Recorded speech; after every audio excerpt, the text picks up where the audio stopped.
bond yields fell and stocks wavered Wednesday as the Treasury announced plans to slow the pace of increase in its quarterly sales of long-term debt.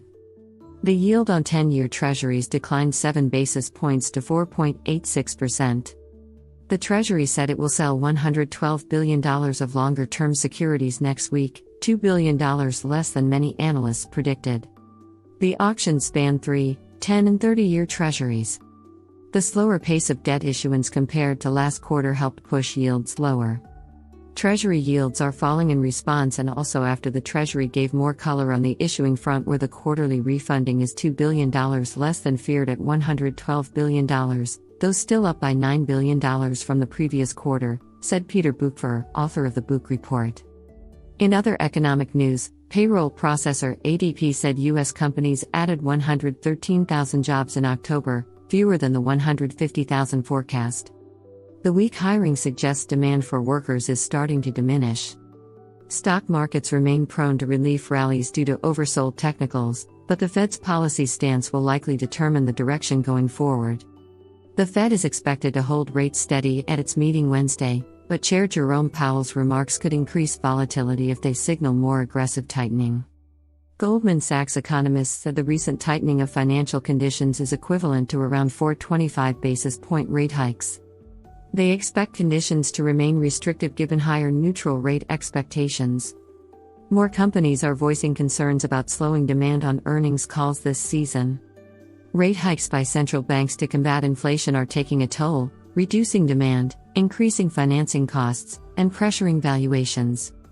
For stock traders, November has historically been the second-best month for returns after April.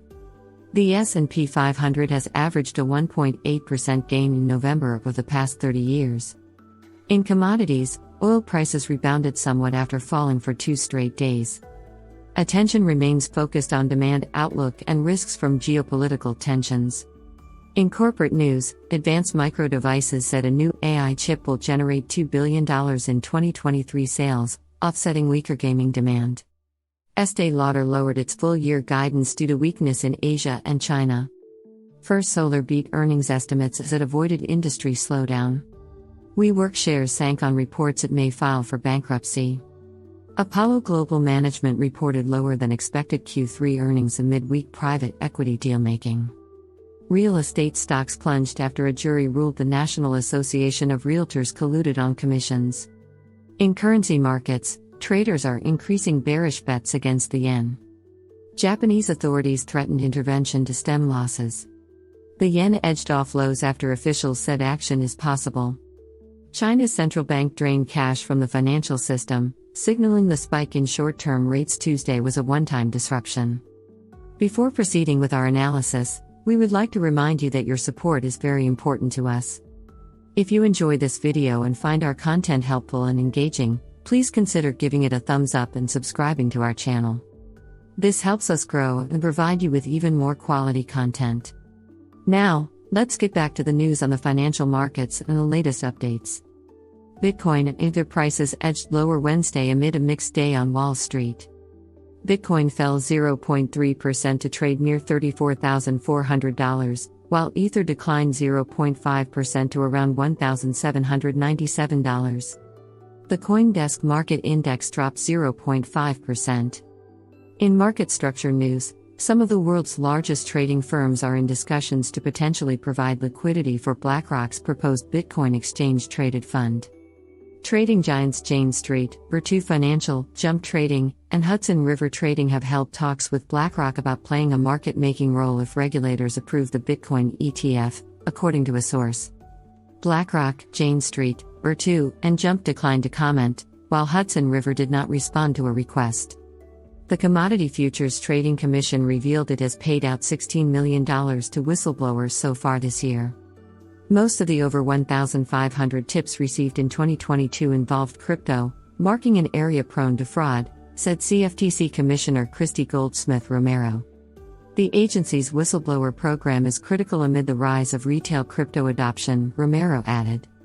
In product news, Etherfuse unveiled Stablebond at Solana's conference in Amsterdam, a tokenized bond offering for retail investors in Mexico.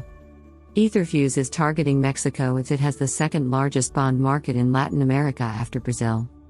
The market sees high trading volumes but lacks individual investors, presenting an opportunity. Key events this week.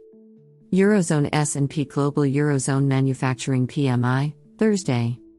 Bank of England interest rate decision. Governor Andrew Bailey holds news conference, Thursday.